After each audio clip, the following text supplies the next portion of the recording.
नमस्कार, मी अपर्णाज लाईफस्टाईल आणि cooking recipes या माझ्या यूट्यूब चॅनलमध्ये अगदी मनापासून तुमचं स्वागत करते। तुमच्या मनातील सर्व चांगल्या इच्छा स्वामी माऊली पूर्ण करो ही स्वामी चरणी प्रार्थना करते आणि आजच्या व्हिडिओला सुरुवात करते। नवरात्र हा काळ हिंदू धर्मात अत्यंत पवित्र काळ मानला जातो। देवीचे उपासक या दिवसाची आतुरतेने वाट पाहत असतात। या 9 दिवसांमध्ये दुर्गा देवीच्या 9 रूपांची पूजा केली जाते।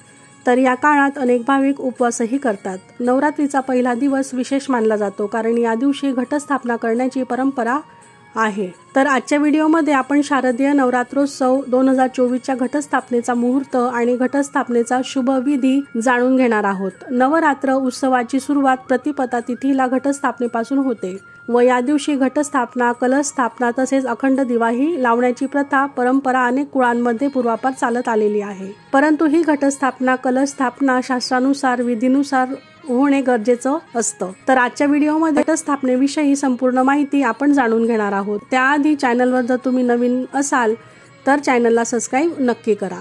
तर मंडळी, अश्विन महिन्याच्या शुक्ल पक्षाच्या प्रतिपदा तिथीपासून प्रतिपदा तिथी 3 ऑक्टोबर 2024 रोजी दुपारी 12:18 सुरू होणार आहे आणि ही तारीख 4 ऑक्टोबर 2024 मध्यरात्री 2:58 समाप्त होईल। तर अशा स्थितीत उदय तिथीनुसार शारदीय नवरात्रोत्सवाची सुरुवात गुरुवारी दिनांक 3 ऑक्टोबर पासून होणार असून घटस्थापना ही याच दिवशी केली जाईल। तर या दिवशी घटस्थापनेचा शुभ मुहूर्त असेल सकाळी 6:11 पासून ते 7:22 असेल आणि दुसरा अभिजित मुहूर्त असणार आहे सकाळी 11:46 पासून ते दुपारी 12:33 दुसरा मुहूर्त हा असेल। हिंदू धर्मात कोणत्याही शुभ कार्यापूर्वी कलशाची प्रतिष्ठापना करण्याची पद्धत आहे। यामागचे कारणही तसेच आहे। यामध्ये देवी देवतांचे सर्व गणांचे निवासस्थान कलश हा मानला जातो। कलशाच्या मुखात भगवान विष्णू, गळ्यात भोलेनाथ आणि मूळ भागात ब्रह्माजी सोबतच कलशाच्या मध्यभागी देवी देवतांचा वास असतो असं सांगितलं जातं। याशिवाय घट हे ब्रह्मांड अस्तित्वात असलेल्या शक्तींचे प्रतीक मानले जातात। फक्त घट किंवा कलश लावल्याने देखील वास्तुदोष तसेच ग्रहदोष दूर होतात आणि पूजा सफल होते। त्यामुळे नवरात्री सोबतच कोणत्याही शुभ कार्यापूर्वी घटस्थापना किंवा कलश स्थापनेची परंपरा पूर्वापार आपल्या हिंदू धर्मशास्त्रामध्ये चालत आलेली आहे। प्रत्येक शुभ कार्यापूर्वी कलश स्थापनेची पद्धत वेगळी असते। नवरात्री निमित्त अनेक कुळांमध्ये घटस्थापना करण्याचा कुळाचार आहे। अनेक जणींना घटस्थापना करण्याची इच्छा असते पण शास्त्रशुद्ध पद्धत माहिती नसते। तर देशभरात सर्व घरांमध्ये दुर्गा देवीच्या आगमनाची जोरदार तयारी सुरू आहे। घराच्या स्वच्छतेपासून ते देवीच्या पूजनाच्या पूर्वतयारीपासून मोठ्या प्रमाणात सर्वांचीच लगबग ही आपल्याला पाहायला मिळते। घटस्थापनेच्या दिवशी ब्रह्ममुहूर्तावर उठून नित्यकर्म आटपून मग सर्वप्रथम घरातील देवपूजा आपण करून घ्यावी। देवपूजेमध्ये आपण 9 दिवस पूजा करत नसल्या कारणाने सर्व देव आपल्याला अभिषेक घालून त्यानंतर विड्याच्या पानावर पूजा करून ते ठेवायचे आहेत। दिवसभर दिवा तिथं तेवत ठेवावा। त्याचबरोबर आपण वाहिलेली फुलं जी असतात ती काढून दुसऱ्या दिवशी नवीन फुलं अर्पण करावीत। 9 दिवस आपण देवपूजा करायची नसते। घट जेव्हा हलवतात म्हणजे दसऱ्याच्या दिवसानंतर देव अभिषेक घालून पूजा करून मग ते देवालयात ठेवले जातात। तर ज्या ठिकाणी तुम्ही घटस्थापना करणार आहात, घट किंवा कलश मांडणार आहात ती जागा सर्वप्रथम तुम्ही स्वच्छ करून घ्यावी। काही अडचण असेल तर त्या वस्तू आपण तिथून काढून घ्याव्यात। त्यानंतर चौरंगाखाली रांगोळीच्या साहाय्याने देवीची पावलं किंवा स्वस्तिक आपण काढून घ्यावं। त्यानंतर त्यावर चौरंग ठेवावा। स्वस्तिकावर किंवा देवीच्या पावलांवर हळदी कुंकू वाहून घ्यावा। तर घटस्थापनेसाठी किंवा तुमच्याकडे जर नुसता कलश स्थापन करत असतील आणि अखंड दिवा लावला जात असेल तर त्यासाठी ईशान्य किंवा उत्तर दिशा सर्वोत्तम मानली जाते। तर घट किंवा कलश हा पाटावर किंवा चौरंगावर मांडला जातो। तसेच चौरंगाभोवती आपण सुंदर रांगोळीही काढून घ्यावी। त्यावरही तुम्ही हळदी कुंकू वाहावे। तर घटस्थापनेसाठी शेतातील माती आणावी। शहरी भागात शेतातील माती मिळणे जरा अशक्यच असते। त्याचबरोबर बाजारपेठेमध्ये देखील विकतही तुम्हाला ही वाळू मिळून जाईल। ती माती व्यवस्थित करून म्हणजे त्यातील मोठे मातीचे खडे, कचरा काढून चाळून ती माती आपण तयार करावी। त्यानंतर घटस्थापनेसाठी लागणारे सर्व साहित्य आपण थोडक्यात पाहून घेऊयात। यामध्ये मातीचा लहान कलश आपण घ्यावा, विविध प्रकारचे धान्य तसेच धान टोपली, माती, कापूर, रांगोळी, वेलची, लवंग, सुपारी, अक्षदांसाठी तांदूळ, आंब्याचा ढाळा किंवा आंब्याची पानं, पैशांची नाणी, लाल ओढणी किंवा चुनरी, पान, सुपारी, शेंदूर, नारळ, फळे, फुले, शृंगारपेटी, फुलांचे हार इत्यादी सर्व साहित्य आपल्याला या पूजेसाठी लागणार आहे. देवीचा टाक किंवा तुम्हाला जर तुमच्याकडे मूर्ती असेल तर ती तुम्ही घेऊ शकता. ज्वारी, गहू, मूग, मसूर, बाजरी, हरभरा, तांदूळ इत्यादी सप्तधान्य घ्यावी. त्याबरोबर देवीची ओटीही घ्यावी. त्याचबरोबर अखंड नंदादीप, निरांजन, कापूर, उदबत्ती, धूपबत्ती आणि नैवेद्यही आपण घ्यावा. घटस्थापनेसाठी लागणारं सर्व साहित्य या दिवसांमध्ये ज्या ठिकाणी पूजेचं साहित्य मिळतं त्या ठिकाणी तुम्हाला सर्व साहित्य अगदी इझिली मिळेल. विविध प्रकारचे धान्य एकत्र केलेली ही आपल्याला बाजारामध्ये मिळून जातात. तर मातीच्या मडक्यामध्ये पाणी भरून घ्यावे. तर या दिवसांमध्ये घरी मातीचे घट आणणे अतिशय शुभ मानलं जातं. तुम्ही जर दुर्गा सप्तशतीचे पाठ नवरात्रीमध्ये करत असाल तर या दिवसापासून सुरुवात ही करावी.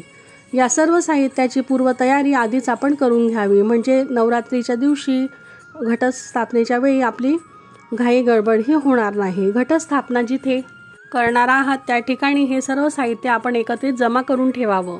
या ठिकाणी मी चौरंग मांडलेला आहे. तुमच्याकडे जर देवीचा टाक असेल तर तो तुम्ही ठेवू शकता किंवा मूर्ती असेल तर पंचामृताने शुद्ध पाण्याने अभिषेक घालावा आणि पूजेमध्ये आपण ती ठेवावी. व्हिडिओमध्ये दाखवल्याप्रमाणे सर्वप्रथम मी देवपूजा करून घेतलेली आहे. त्यानंतर श्री गणेशांची ही स्थापना आपण देवघरामध्ये किंवा चौरंगावर केली तरीही चालेल.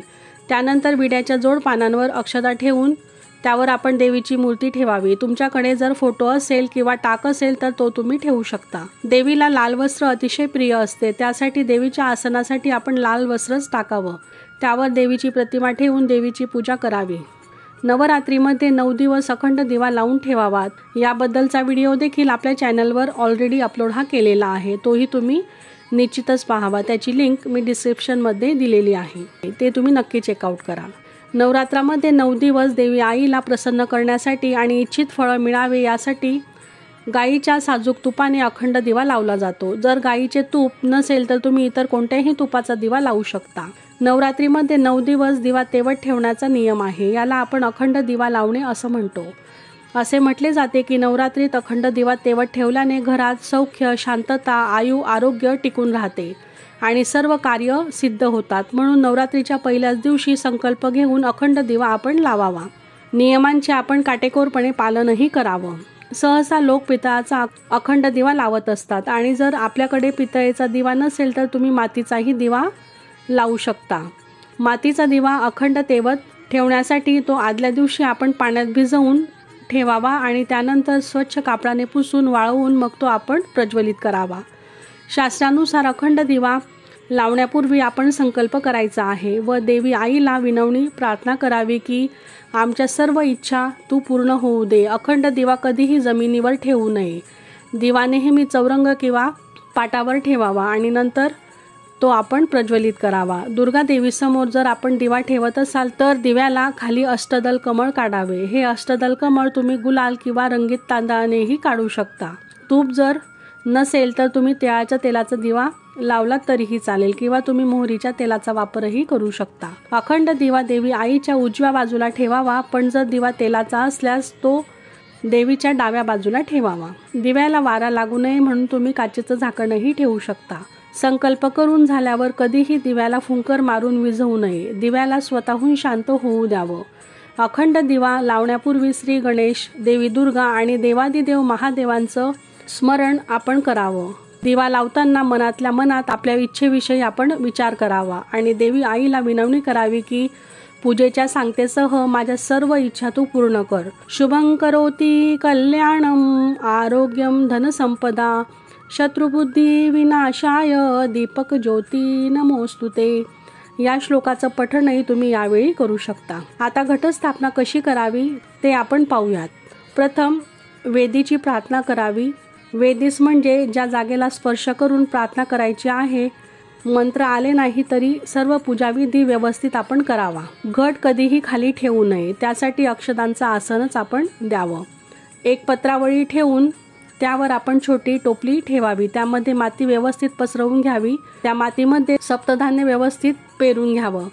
त्यात आपण भात, गहू, मका, जोंधळे, मूग, हरभरा इत्यादी पेरून त्यानंतर पुन्हा थोडी माती पसरवून मग त्या धान्यावर पाणी शिंपडावं. अंकुर पिवळ्या रंगाचा यावा म्हणून हळदीचं पाणी देखील तुम्ही त्यावर टाकू शकता.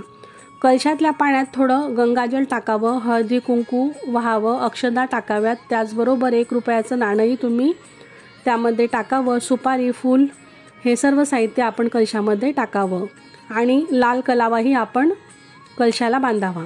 कलशाला विड्याची किंवा आंब्याची पानंही ठेवू शकता. त्यानंतर नारळावर लाल कपडा बांधून ठेवू शकता किंवा कलशाला जर तुम्हाला सजवून ठेवायचं असेल तर तुम्ही देवीचा मुखवटा, सुंदर वस्त्रही परिधान करू शकता.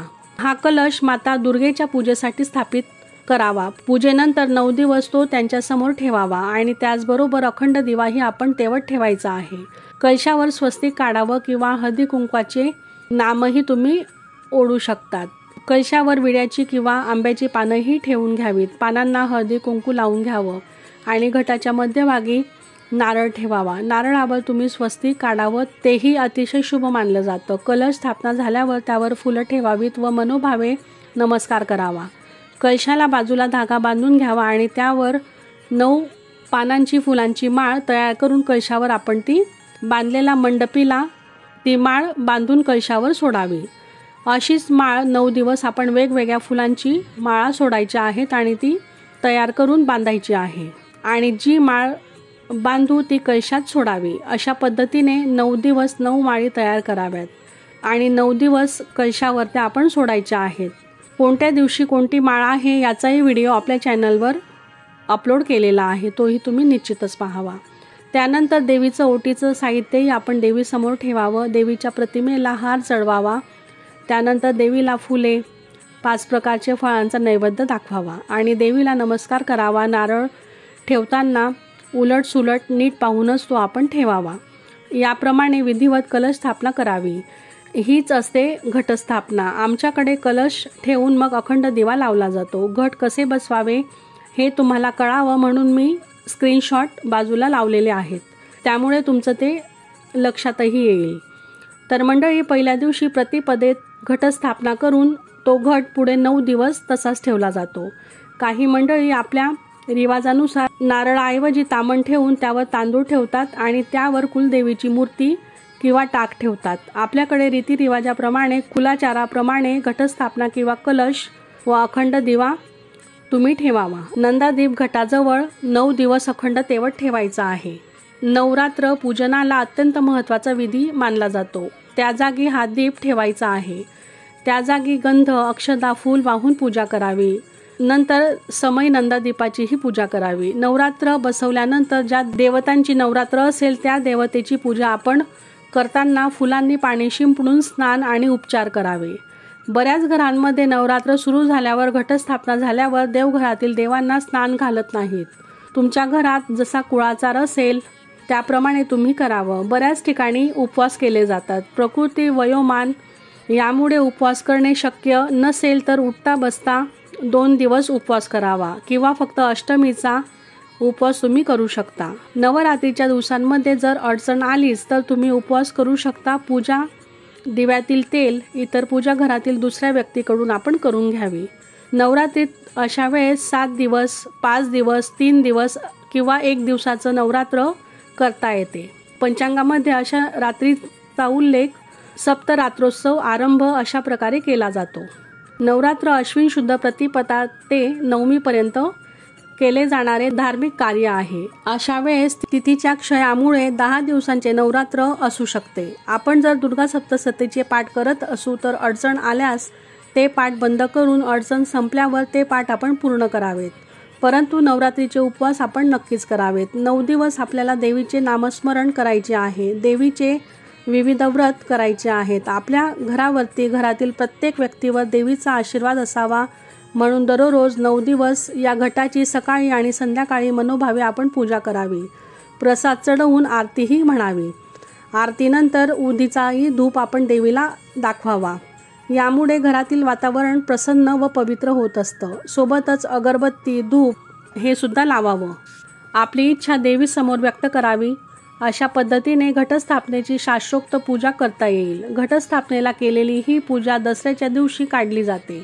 तोपर्यंत त्या धान्याला छान अंकुर फुटलेले असतात। हे अंकुर जुन्या काळापासून अनेक जण आपल्या गांधी टोपीमध्ये लावून दसऱ्याच्या दिवशी सीमोल्लंघनाचे सोनं लुटतात। अशा रीतीने नवरात्र उत्सवाची सांगता होते। दसऱ्याच्या शुभेच्छा देण्यासाठी आपल्या मित्रांना, नातेवाईकांना कडधान्यांची गोड पापडी देऊन त्यांचे तोंड गोड करण्याची पद्धत अनेक ठिकाणी आजही पाहिली जाते। तर नवमीच्या दिवशी हे जव डोक्यावरती ठेवून एखाद्या नदी किंवा तलावात म्हणजेच वाहत्या प्रवाहामध्ये विसर्जित करावे।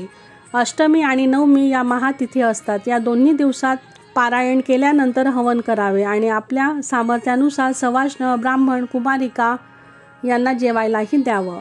सर्व मंगल मांगल्ये शिवे सर्वार्थ साधिके शरण्ये त्र्यंबके गौरी नारायणी नमोस्तुते। तर मंडळी, कसा वाटला आजचा व्हिडिओ? आजची माहिती कमेंट करून नक्की सांगा आणि अशाच छान छान आणि माहितीपूर्ण व्हिडिओसाठी आपल्या चॅनलला सबस्क्राईब नक्की करा आणि तुमचे जर काही प्रश्न असतील तर ते तुम्ही कमेंटमध्ये विचारू शकता। श्री स्वामी समर्थ।